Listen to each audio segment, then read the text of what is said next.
नमस्कार बच्चों, हम हिंदी व्याकरण में शब्द विचार का अध्ययन कर रहे थे। हमने शब्द के 4 भेद पढ़े थे और उसमें हम उत्पत्ति के आधार पर पढ़ चुके थे। आज हम दूसरा भेद पढ़ेंगे रचना के आधार पर। रचना के आधार पर शब्द के 3 प्रकार होते हैं। पहला है रूढ़ शब्द। जो शब्द परंपरा से विशेष अर्थ देते चले आ रहे हैं उन्हें रूढ़ शब्द कहते हैं।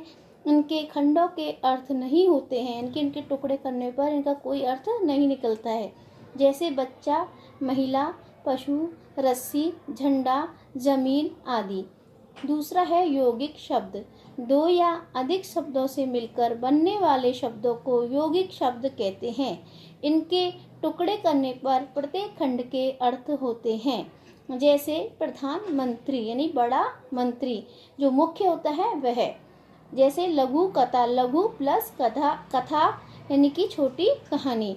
देखिए, इन दोनों के टुकड़े करने पर दोनों का अर्थ निकल रहा है। इस प्रकार 2 या 3 शब्दों से मिलकर बनते हैं और इनके टुकड़े करने पर प्रत्येक खंड का अर्थ निकलता है। तीसरा है योगरूढ़ शब्द।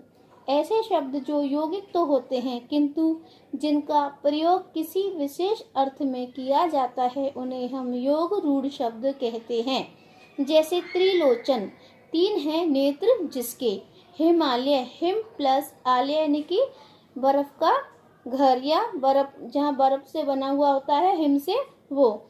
अब देखिए, तीसरा है प्रयोग के आधार पर। प्रयोग के आधार पर शब्द के 2 प्रकार होते हैं। पहला है विकारी शब्द, दूसरा है अविकारी शब्द। विकारी शब्द ऐसे शब्द जिनके रूप, लिंग, वचन, कारक, पुरुष, काल आदि के कारण बदल जाते हैं, विकारी शब्द कहलाते हैं। और जैसे ये शब्द कौन से होते हैं, देखिए, संज्ञा, सर्वनाम, विशेषण और क्रिया। दूसरा है अविकारी शब्द। ऐसे शब्द जो लिंग, वचन, कारक, काल आदि की दृष्टि से बदलते नहीं हैं, अविकारी शब्द कहलाते हैं। अविकारी शब्द है क्रिया विशेषण, संबंध बोधक, समुच्चय बोधक, विस्मय आदि बोधक।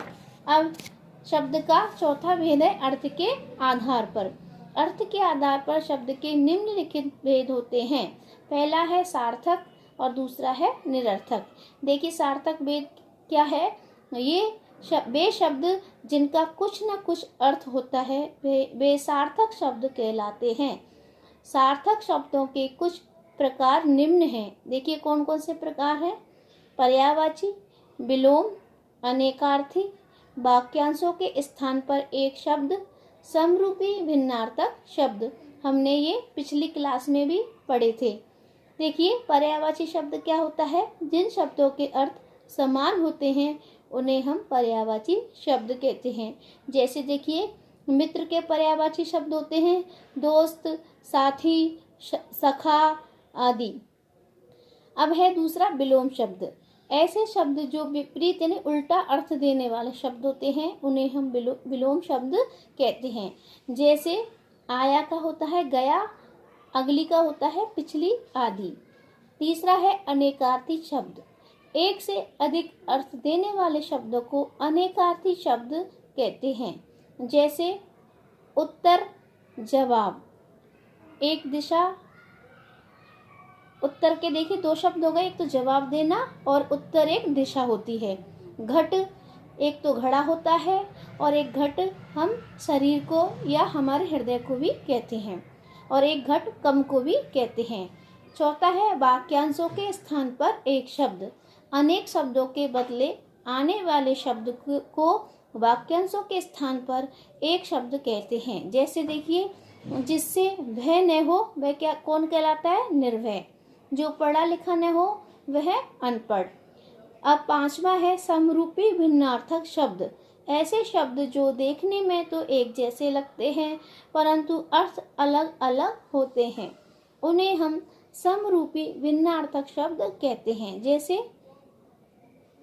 फैल, अनुत्तीर्ण। अब देखिए, एक फै में तो एक मात्रा लगी है, दूसरे फैल में विखरना यानी फैलना। कम यानी थोड़ा, काम यानी कार्य। अब अर्थ के आधार पर दूसरा है निरर्थक शब्द। वे शब्द जिनका कोई अर्थ नहीं होता है और फिर भी भाषा के प्रयोग में आ जाते हैं। जैसे पानी वानी खाना वाना आना जाना, पानी वानी खाना वाना आदि। यहाँ बानी एवं पाना निरर्थक है। धन्यवाद। आगे हम इनका विस्तार से अगले पाठ में अध्ययन करेंगे। मैं कुछ पर्यायवाची भी आपको दे रही हूँ जो आपको करने हैं।